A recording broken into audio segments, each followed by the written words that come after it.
Hello and welcome everyone. अगर आप CTET exam की तैयारी कर रहे हैं so you are in the right place. जैसा कि आप सभी को पता है सीटेट एग्जाम में बहुत ही कम समय बचे हुए हैं और सीटेट एग्जाम में 150 प्रश्नों में से 75 प्रश्न पूछे जाते हैं पेडागोजी के यानी कि शिक्षा शास्त्र के, और बाकी के 75 अंक के जो प्रश्न होते हैं मेन सब्जेक्ट से होते हैं, यानी कि ये जो 75 अंक होते हैं ये होते हैं आपके फैक्ट बेस और पेडागोजी होती है आपकी कॉन्सेप्ट बेस।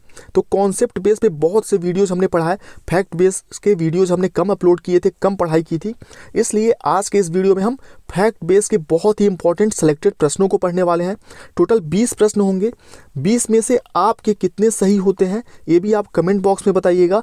और सबसे ज़रूरी जो चीज़ है, 20 प्रश्नों में से मान लीजिए कोई एक ऐसा प्रश्न है, एक दो प्रश्न है जिसका आपको आंसर नहीं पता या वो टॉपिक आपको लग रहा है कि आपने नहीं पढ़ा, तो जो भी टॉपिक आपने नहीं पढ़ा या जिसका आंसर आपको नहीं आएगा वो टॉपिक बचे हुए 1-2 दिन में पढ़ के आप अपनी तैयारी कंप्लीट कर सकते हैं। तो आइए बिना टाइम गवाए आज का वीडियो हम शुरू करते हैं। और यहाँ पे जो भी प्रश्न मैंने शामिल किए हैं उन प्रश्नों के थ्रू मैं बहुत सी इंपॉर्टेंट चीज़ें भी आपको बताने वाला हूँ। जैसे कि पहला प्रश्न आपके सामने है, पठन वैफल्य बच्चों के प्राथमिक लक्षण क्या हैं। अब पठन वैफल्य एक हिंदी का कठिन शब्द है, इसके लिए आपको इंग्लिश वाले पोर्शन में भी देखना होगा। डिसलेक्सिया देखिए यहाँ पे लिखा हुआ है, यानी कि डिसलेक्सिया के बारे में पूछ रहा है। और आप सभी को पता है डिसलेक्सिया क्या होता है, पढ़ने संबंधी दिक्कत, पढ़ने संबंधी अक्षमता। और यहाँ पे मान लीजिए इंग्लिश नहीं भी है या इंग्लिश आपको नहीं भी समझ में आ रहा है, तो जब भी ऐसे कठिन शब्द आपके सामने आएंगे तो इसका आप संधि विच्छेद कर लेंगे। ठीक, जैसे संधि विच्छेद पठन और इसको प्लस वैफल्य, तो आप समझ जाएंगे पढ़ने संबंधी असफलता, विफलता। ठीक, चलिए, तो पठन वैफल्य या डिसलेक्सिया वाले जो बच्चे होते हैं उनमें प्राथमिक लक्षण क्या होते हैं। पहला, धारा प्रवाह पढ़ने की अक्षमता। दूसरा, एक ही गति विषयक कार्य को बार बार दोहराना या न्यून अवधान विकार, या डी ऑप्शन है अपसारी चिंतन, पढ़ने में धारा प्रवाहिता। तो यहाँ पे सही आंसर आपने भी सोच लिया होगा। 20 में से कितने आपके सही होते हैं जरूर बताइएगा। पहला ऑप्शन यहाँ पे सही है, धारा प्रवाह पढ़ने की अक्षमता। ठीक है, डिसलेक्सिया का पहला प्राथमिक लक्षण होता है। चलिए आगे बढ़ते हैं। और जब भी आप सीडीपी के क्वेश्चन सॉल्व करेंगे या कोई भी पेडागोजी का कोई भी सीटेट का क्वेश्चन सॉल्व करेंगे तो एक चीज़ दिमाग में बिठा के रखिएगा अपने। देखिए, निर्देश यहाँ दिया होता है ऊपर, निम्नलिखित प्रश्नों के उत्तर देने के लिए सबसे उचित विकल्प चुनिए। यानी कि लगभग बहुत से क्वेश्चन ऐसे आपको मिलेंगे, चारों ऑप्शन सही होगा, उसमें से सबसे सही सबसे सटीक बच्चे के लिए जो आंसर है वो आपको चुनना होता है। ठीक, चलिए अगला क्वेश्चन आपके सामने है, प्राथमिक स्तर पर एक शिक्षक में निम्न में से किसे सबसे महत्वपूर्ण विशेषता माननी चाहिए। और यह जो है फैक्ट बेस का क्वेश्चन है, हमेशा यही आंसर सही होगा, ए वाला ऑप्शन, धैर्य और दृढ़ता प्राथमिक स्तर के शिक्षक के लिए। ठीक, तो जब भी ऐसा क्वेश्चन आपके सामने आएगा कि प्राथमिक स्तर पर एक शिक्षक का महत्वपूर्ण विशेषता या विशेष गुण कौन सा है, तो धैर्य और दृढ़ता। ठीक है, शिक्षण पद्धतियों का ज्ञान, दक्षता भी जरूरी है। ठीक है, लेकिन और अति मानक भाषा में पढ़ाना भी जरूरी है, पढ़ाने में उत्सुकता भी होना चाहिए। चारों ऑप्शन सही है, लेकिन जो सबसे इंपॉर्टेंट प्राथमिक पहला गुण है वह है धैर्य और दृढ़ता होनी चाहिए प्राथमिक स्तर के शिक्षक के लिए। जब आप सरकारी शिक्षक बन जाएंगे, स्कूल में जाएंगे पढ़ाने, तब आपको इसकी वैल्यू समझ में आएगी कि अगर आप में पेशेंस नहीं है तो आप नहीं पढ़ा पाएंगे प्राइमरी के बच्चों को। चलिए आगे बढ़ते हैं। आप अपना सही आंसर भी सोचते रहिएगा, काउंट करते रहिएगा कितने क्वेश्चन आपके सही हुए। और जो टॉपिक मान लीजिए इसमें जीन प्याजे आता है कोई क्वेश्चन, आपको उसका आंसर नहीं आ रहा, तो आप समझ जाइएगा कि जीन प्याजे वाला टॉपिक आपको एक बार और पढ़ने की ज़रूरत है या रिवीजन करने की ज़रूरत है। वह अवस्था जब बच्चा तार्किक रूप से वस्तुओं और घटनाओं के विषय में चिंतन प्रारंभ करता है। वह अवस्था जब बच्चा तार्किक रूप से वस्तुओं व घटनाओं के बारे में चिंतन प्रारंभ करता है। तो यह जीन प्याजे की थ्योरी से संबंधित क्वेश्चन है। 4 अवस्थाएं होती हैं। पहला अवस्था है संवेदी प्रेरक, दूसरा होता है पूर्व संक्रियात्मक, फिर मूर्त संक्रियात्मक और फिर औपचारिक संक्रियात्मक अवस्था। और औपचारिक संक्रियात्मक अवस्था को ही हम अमूर्त संक्रियात्मक अवस्था भी कहते हैं, ध्यान रखिएगा। तो यहाँ पे पूछा है जब बच्चा तार्किक रूप से वस्तुओं घटनाओं के विषय में चिंतन करना प्रारंभ कर देता है तो वह कौन सी अवस्था है जीन प्याजे की थ्योरी के अंतर्गत। तो सभी अवस्थाओं की अलग अलग विशेषताएं हैं, आपने जीन प्याजे की थ्योरी में पढ़ा होगा। तो यहाँ पे सही आंसर है जब बच्चा तार्किक रूप से सोचेगा मूर्त संक्रियात्मक अवस्था में। ठीक, ध्यान रखिएगा। चलिए आगे बढ़ते हैं।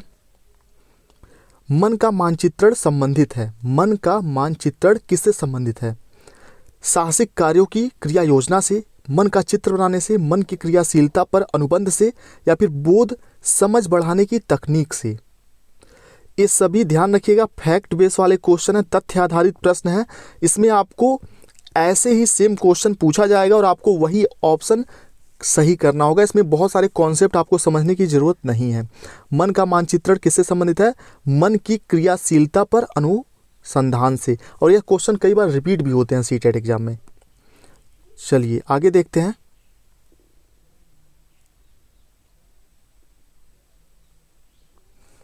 पियाजे के अनुसार निम्नलिखित में से कौन सी अवस्था में बच्चा अमूर्त संकल्पनाओं के विषय में तार्किक रूप से चिंतन करना प्रारंभ कर देता है? तो अभी थोड़ी देर पहले मैंने आपको बताया, इसका सही आंसर आपको पता होगा। ठीक है, चारों अवस्थाएं यहाँ पे लिखी हुई हैं, इसका सही आंसर आपने सोच लिया होगा।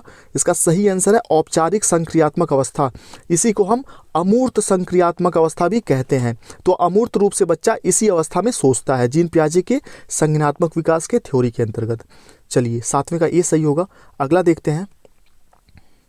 बच्चे दुनिया के बारे में अपनी समझ का सृजन करते हैं, इसका श्रेय किसको जाता है? यानी कि यह कथन किसने कहा है कि बच्चे अपने ज्ञान का सृजन स्वयं करते हैं, बच्चे नन्हे वैज्ञानिक होते हैं? सही आंसर आपने सोच लिया होगा, डी इसका सही आंसर है, जीन पियाजे। जीन पियाजे ने कहा है बच्चे नन्हे वैज्ञानिक होते हैं और अपने ज्ञान का सृजन स्वयं करते हैं, या फिर दुनिया के बारे में अपनी समझ स्वयं विकसित करते हैं। डी ऑप्शन यहाँ पे सही हो गया। चलिए आगे बढ़ते हैं। और प्रश्न आपको समझ में आ रहे हो, अच्छे लग रहे हो, वीडियो आपको पसंद आ रहा हो, लाइक ज़रूर करिएगा और ज़्यादा से ज़्यादा शेयर भी कर दीजिएगा। आप सभी लोगों से छोटा सा रिक्वेस्ट है मेरा। चलिए अगला देखते हैं। एक बच्चा अतीत की समान परिस्थिति में की गई अनुक्रियाओं के आधार पर, चलिए माफ़ करिएगा, क्वेश्चन दोबारा पढ़ लेते हैं। एक बच्चा अतीत की समान परिस्थिति में की गई अनुक्रियाओं के आधार पर नई स्थिति के प्रति अनुक्रिया करता है। ठीक, यानी कि पास्ट में उसके कोई घटना घटी है, उसके आधार पर वह नई क्रिया करता है। यह किससे संबंधित है? देखिए मैंने आपसे हमेशा कहा है, शुरू से ही कहा है कि जीन पियाजे, कोलबर्ग, वाइगोत्स्की, थॉर्नडाइक, ये जो भी टॉपिक है, चॉम्स्की वगैरह, आपको जरूर पढ़ना चाहिए। सीटेट एग्जाम में बहुत से क्वेश्चन डायरेक्ट इनडायरेक्ट रूप से पूछे जाते हैं इनके थ्योरी से। ठीक, तो देखिए अगर ऐसा कोई बच्चा करता है तो क्या है ऑप्शन सही? यहाँ पे आपने सही आंसर सोच लिया होगा, सीखने का सादृश्य नियम सही आंसर होगा। ठीक है, प्रभाव का नियम, तत्परता का नियम और प्रक्रिया के अभिवृत्त नियम ये सही नहीं है। ध्यान रखिएगा कि बच्चा पास्ट में की हुई परिस्थिति में जो भी अनुक्रियाओं के आधार पर नई स्थिति के प्रति अनुक्रिया करेगा तो सीखने का सादृश्य नियम सही होगा। चलिए आगे बढ़ते हैं। डिसलेक्सिया किससे संबंधित है? गणितीय विकास, पठन विकार, व्यवहार संबंधी विकास या मानसिक विकास?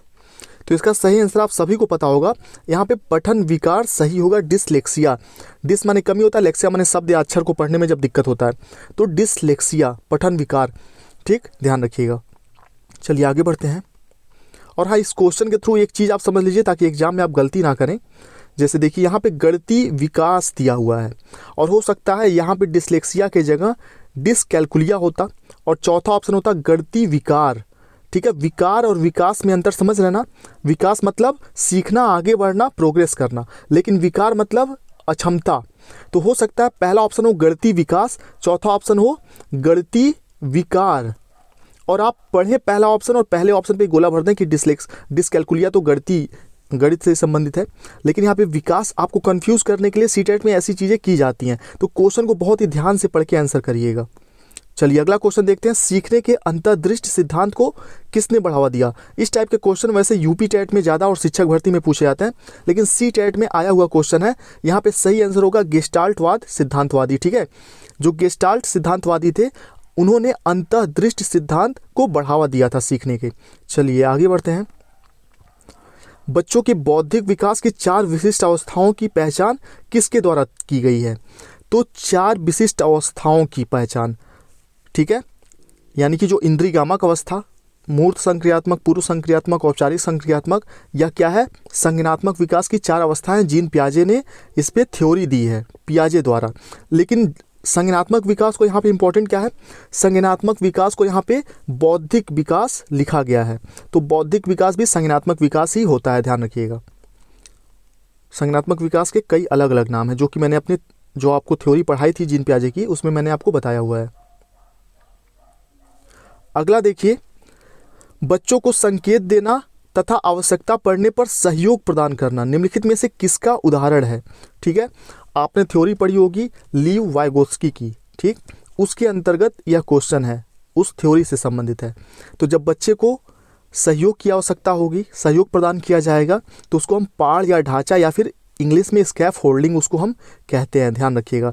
स्कैफ होल्डिंग को हम आसान भाषा में कह सकते हैं सामाजिक सहयोग। नोट कर लीजिएगा चाहें तो आप, सामाजिक सहयोग यानी कि स्कैफ होल्डिंग। जब बच्चा कोई भी कार्य किसी के सहयोग से करे या संकेत से करे तो उसको पाड़ ढांचा या इंग्लिश में स्कैफ होल्डिंग कहते हैं। चलिए आगे बढ़ते हैं।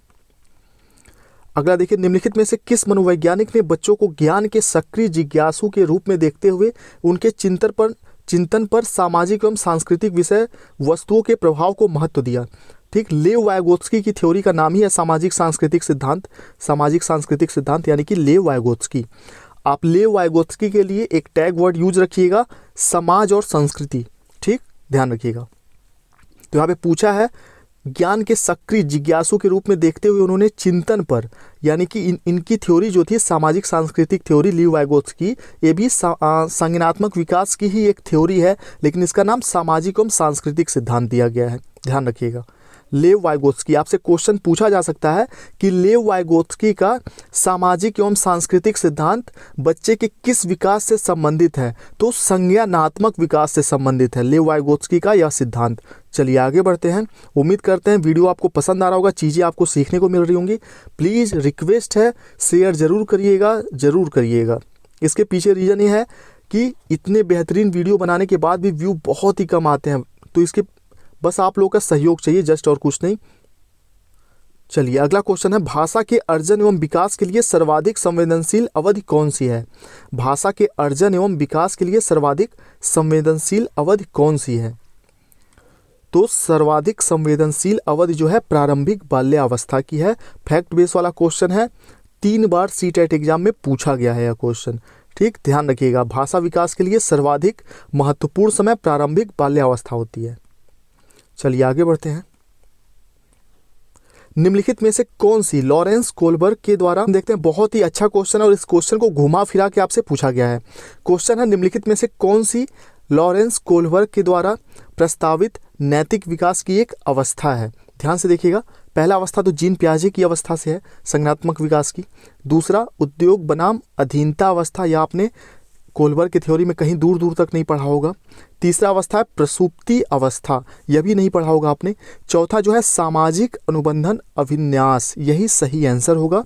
मैं आपको दिखा देता हूँ, आप स्क्रीनशॉट ले लीजिए, याद कर लीजिए एक बार। चलिए इसका आप स्क्रीनशॉट ले सकते हैं चाहे तो। पहला पूर्व परंपरागत अवस्था, इसके 2 पार्ट हैं। जो कोलबर्ग का नैतिक विकास का अवस्था था, 3 मुख्य अवस्थाएं थी। ठीक, उसको इन्होंने 2-2 पार्ट में डिवाइड किया था, ध्यान रखिएगा। तो यहाँ पे नोट कर लीजिए, पहला पूर्व परंपरागत अवस्था, इसमें 2 है, दंड और आज्ञा पालन, और दूसरा यांत्रिक सापेक्ष अभिमुखता या फिर अभिन्यास बोलते हैं इसको। उसका दूसरा परंपरागत अवस्था, परस्पर एकरूप अभिन्यास या फिर अधिकार संरक्षण अभिन्यास। तीसरा है उत्तर परंपरागत, इसके 2 हैं, सामाजिक अनुबंधन अभिन्यास और सार्वभौमिक नैतिक सिद्धांत। तो यहाँ पे क्या पूछा है क्वेश्चन में, प्रस्तावित, हाँ, कौन सा है कोलबर्ग का? तो सामाजिक अनुबंधन अभिन्यास, चौथा ऑप्शन सही होगा। तीसरे का दूसरा भाग है, देखिए तीसरे वाले अवस्था का या पहला, सॉरी। चलिए आगे बढ़ते हैं। कक्षा में परिचर्चा के दौरान एक शिक्षक प्रायः लड़कियों की तुलना में लड़कों पर अधिक ध्यान देता है। ठीक, यह किसका उदाहरण है? ऐसे क्वेश्चन बहुत से तरीके से पूछे जाते हैं आपसे सीटेट एग्जाम में। यह क्वेश्चन ऐसे भी पूछा जा सकता है कि एक लड़का प्रायः लड़के लड़कियों से गणित विषय में ज़्यादा अच्छे होते हैं, यह क्या दर्शाता है? तो यह भी जेंडर पक्षपात को दर्शाता है। जब भी लड़के और लड़कियों में तुलना की जाएगी तो यह जेंडर पक्षपात होगा, ध्यान रखिएगा। तो यहाँ पे लड़कियों के मुकाबले लड़कों पर अधिक ध्यान देते हैं शिक्षक, तो जेंडर पक्षपात है।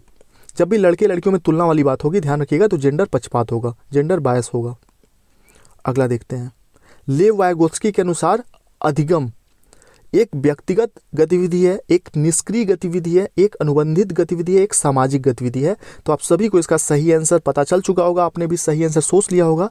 लेव वाइगोत्स्की के अनुसार जो लर्निंग है, अधिगम क्या है? एक सोशल एक्टिविटी है, एक सामाजिक गतिविधि है, ध्यान रखिएगा। आगे बढ़ते हैं। और जो भी टॉपिक आपको इसमें से समझ में नहीं आएगा, चाहे कोलबर्ग हो, वाइगोत्स्की हो, बुद्धि से क्वेश्चन हो, आप वो टॉपिक अभी 2 दिन बचे हुए पढ़ सकते हैं, चाहे तो देख सकते हैं वीडियो के थ्रू या जैसे भी आप चाहें। अगला क्वेश्चन है प्रगतिशील शिक्षा से। प्रगतिशील शिक्षा, बाल केंद्रित शिक्षा, इससे हमेशा सीटेट एग्जाम में क्वेश्चन पूछे जाते हैं और इसका वीडियो भी मैंने बनाया हुआ है, पढ़ाया हुआ है। प्रगतिशील शिक्षा, प्रोग्रेसिव एजुकेशन जो है, इसमें किस तरह से देखा जाता है बच्चों को इसमें सक्रिय अन्वेषकों के रूप में देखा जाता है।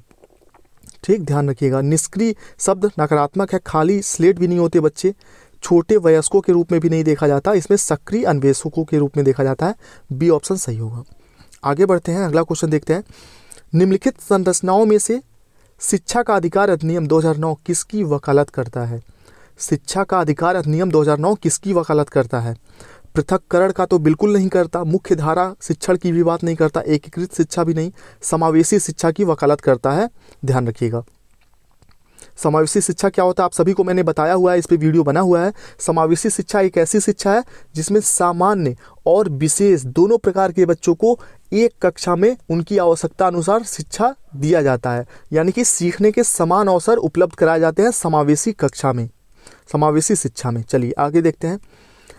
अगला क्वेश्चन भी समावेशी शिक्षा से है। यह विचारधारा है कि सभी बच्चों को एक नियमित विद्यालय में नियमित व्यवस्था में समान शिक्षा प्रदान करने का अधिकार हो, तो समावेशी शिक्षा, जैसा कि मैंने आपको बताया, समावेशी शिक्षा का यही परिभाषा भी है। चलिए आगे बढ़ते हैं। अगला क्वेश्चन है, किसी बच्चे को दिया गया विशिष्ट उत्तर। यहाँ पे सब क्वेश्चन जस्ट ये है कि कोई बच्चा अच्छा लड़का बनने के चक्कर में जब कोई काम करेगा तो नैतिक विकास की अवस्था होगी, नैतिक विकास की दूसरी अवस्था होगी कोलबर्ग की। ठीक, तो यहाँ पे प्रश्न है, यदि आप ईमानदार हैं तो आपके माता पिता आप पर गर्व करेंगे, इसलिए आपको ईमानदार रहना चाहिए। तो यह कौन से सिस्टम से है? अच्छी लड़की या फिर अच्छा लड़का अनुकूलन से संबंधित है। कोलबर्ग की थ्योरी से रिलेटेड क्वेश्चन था। चलिए, यहाँ पे बहुत ही कम समय में बहुत ही अच्छे क्वेश्चन आपने कर लिए हैं। मुझे नहीं लगता कोई भी कन्फ्यूजन होगा, कोई भी डाउट होगा किसी भी क्वेश्चन में। अगर कुछ भी डाउट हो, जैसे मान लीजिए यहाँ पे यह आपको समझ में ना आया हो, तो यह थ्योरी आप दोबारा पढ़ सकते हैं, कोलबर्ग की थ्योरी।